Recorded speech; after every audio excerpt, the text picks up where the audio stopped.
Time check, 7:17 in the evening. So, may lakad tayo ngayon, guys. Hi guys, good evening. So ngayon it's already 7:22 in the evening.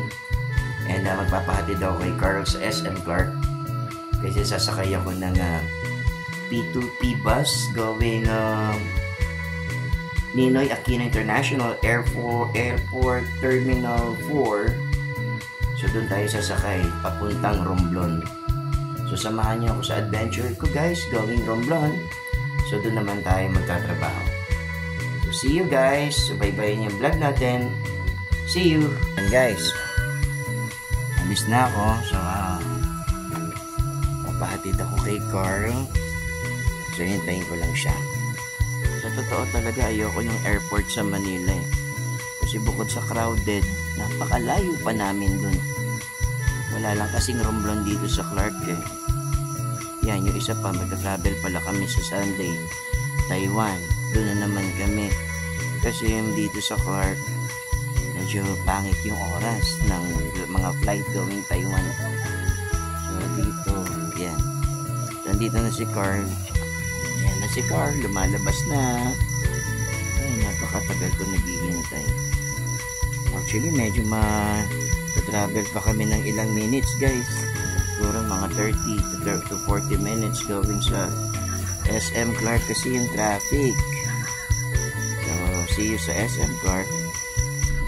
Ayan, kasama ko na si Carl. Hi! So, siya yung maghahatid sa akin doon sa P2P bus terminal. At syempre, nagsama kami ng bodyguard. Ayan, David! Sir! Yan, yan si Bossing. Okay, see you sa Clark, guys. Ayan na nga, so nandito na tayo sa SM Clark. So as you could see, guys, dito sa SM Clark, napakaganda ng lakaran ng pasyalan. Hindi lang siya basta mall. So marami kang pwedeng activities na magawa rito. And then yun nga, nabanggit ko sa inyo kanina, dito tayo sasakay ng P2P bus going straight sa NAIA Terminal 4. So medyo malaki matitipid nyo pag dito kayo sumakay. Ang maganda pa rito, guys, habang naghihintay ka ng bus mo going NAIA, pwede ka munang pumasok sa mall, mag-enjoy at magpalamig.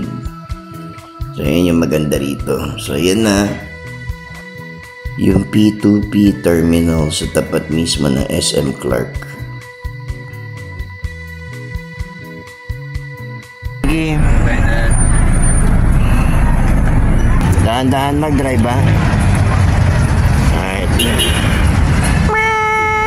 Hi guys, so yun na. Natin na ako ni Carl, ayos na, pauwi na.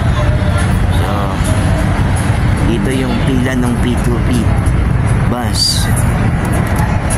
Ayun, may mga nakaupo dun. May mga nakaupo dyan, guys. Yun yung P2P bus terminal. Alright, dito lang yan, guys, sa Clark. Bye! Yan yung schedule ng mga biyahe going NAIA. And yan yung harapan ng mall. Ganda, diba? So safe dito, maayos at maganda talaga. Hindi ka mainip. Hindi ko nainip ka, pasok ka lang ng mall. Alright, sakay na tayo ng bus. Ito na. Hi guys, good evening. Nasa NAIA Terminal 4 na tayo. It's already 11:35. So guys, tatanungin niyo ako sa P2P experience ko. Not bad naman, pero kung may budget kayo, may extra budget, maganda mag-rent na lang kayo ng sasakyan or magpahatid na lang kayo kasi medyo stressful yung magbiyahe, traffic, hindi ka makapag-CR pag gusto mo. Ayan, pero sulit naman yung presyo, pero syempre pag aalis ka dapat hindi ka ma-stress, dapat fresh ka. So see you sa loob, guys. Bye guys, good morning. So yan, first time ko dito sa Terminal 4. So, first time ko makapasok dito. Ayan. Ito yung itsura niya. Walang masyadong tao kasi feeling ko maliit lang yung lane na sasakyan namin. So, bye guys. Thank you. See you mamaya. Bye. Hi guys. So, nandito na tayo ngayon sa pasok na tayo sa Terminal 4. NAIA Terminal 4. So, ayan, medyo maliit. Ito kasi yung unang airport dito sa Manila. Ayan, yung mga kainan. So, yung gate. Ayan guys. So, see you sa aeroplano. Bye. We are now boarding. Paging for the owner of a left behind. Sobrang ingay ng mga aeroplano guys, di na marinig yung mic ko. So for now, nagdab muna ako. Yan, pasakay na kami ng bus at ihahatid kami dun sa sakayan namin aeroplano. First time kong sasakay ng gantong kaliit na airplane guys, so hopefully maging safe yung biyahe namin. And natutuwa rin ako kasi it's an adventure. Ready to take off na guys. I'm so excited to see Romblon. First time ko rin kasi makakapunta ron.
Ba, may mga kuya rin pala ako dito ah.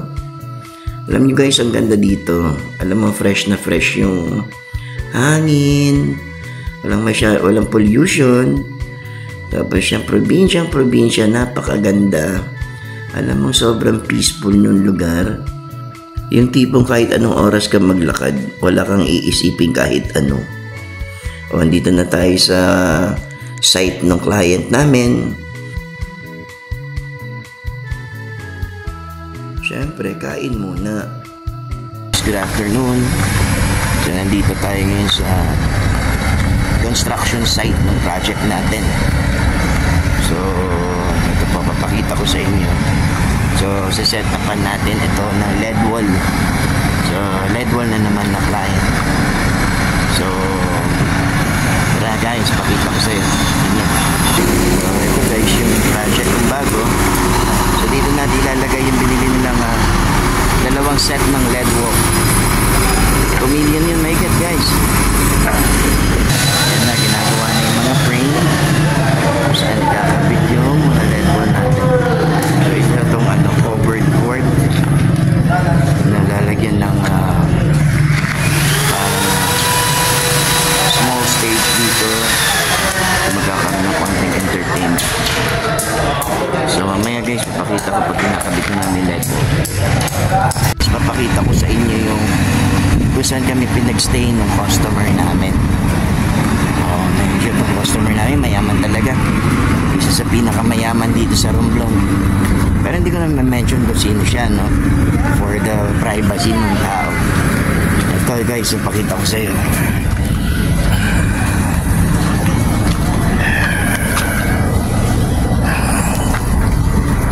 Kami nag-stay sa building na yun.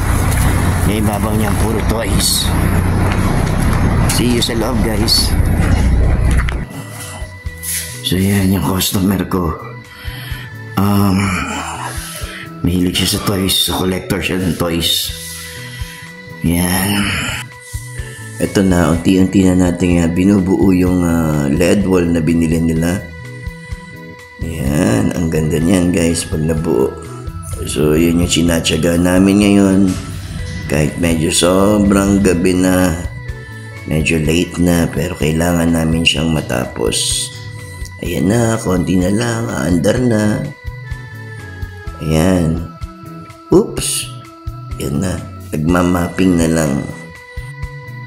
Hi guys, good morning.